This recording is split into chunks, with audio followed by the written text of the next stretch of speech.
to talk about a book which I read recently, The Courage to Be Disliked. And I've read it before, but this time I got to know a little bit about an author too, and I read it with a little bit of focus. Not for the sake of reading, but for the sake of learning.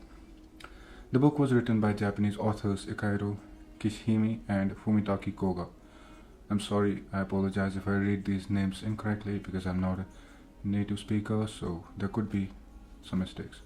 Kishihime is a philosopher and psychologist known for his study on Adlerian philosophy, while Koga is a professor writer who spent years after discussing Alfred Adler's ideas with him.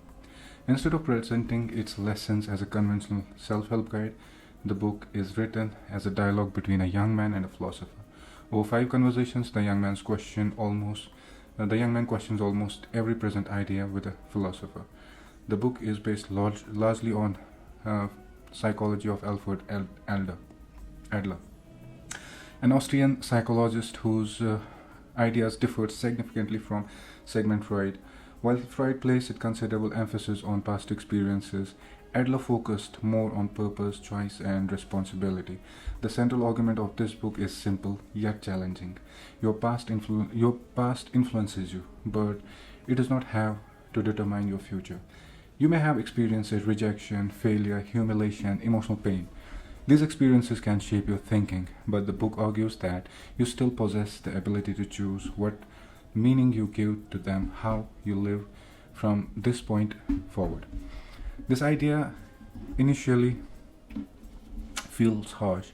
When you are suffering, you naturally search for a reason in your past.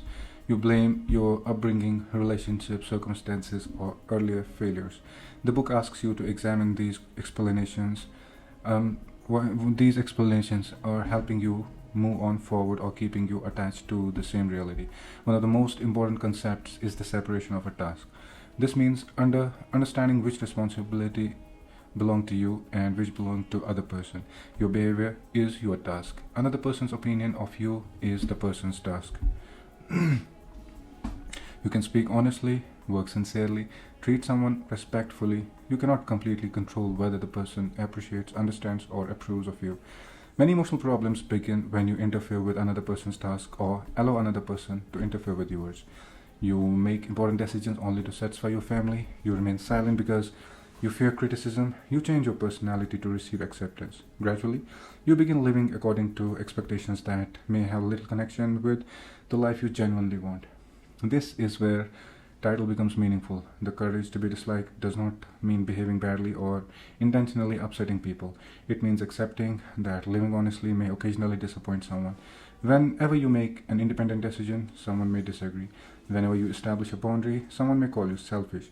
Whenever you stop seeking approval, someone may feel that you have changed. The book suggested that freedom has a cost, and the cost is the possibility of being disliked. Another powerful lesson is that most human problems are interpersonal problems. You compare yourself with others. You worry about how you are perceived. You seek recognition. You feel inferior because someone appears more successful. According to the Adlerian philosophy, inferiority itself can be useful. It can motivate you to learn, improve, and grow. The problem begins when inferiority becomes an excuse for inaction or turn your life into a competition. Life does not need to be a race against everyone around you. Another person's success does not reduce your value. You can move forward without defeating someone else's. The book also challenges the idea that happiness comes from constant praise. When your confidence depends completely on recognition, you surrender control of your life to the people. You begin doing things for applause. You hesitate when applause is absent. You become anxious whenever someone disapproves. Real independence develops when you contribute because the action itself matters to you, rather than because you are waiting for approval. The book further encourages you to accept yourself as you are. Acceptance does not mean believing that you are perfect. It means clearly recognizing your current abilities and limitations without using either as an excuse. You begin with the person you are today. You work on the resources available to you. You take responsibility for the direction you want to move.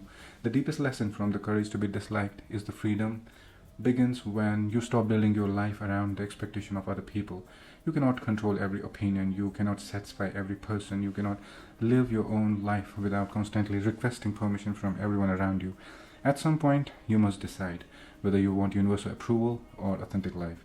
You may never become completely comfortable with criticism or rejection. Courage does not require comfort. Courage means choosing your path while accepting that someone may misunderstand it. And perhaps that is what maturity truly means.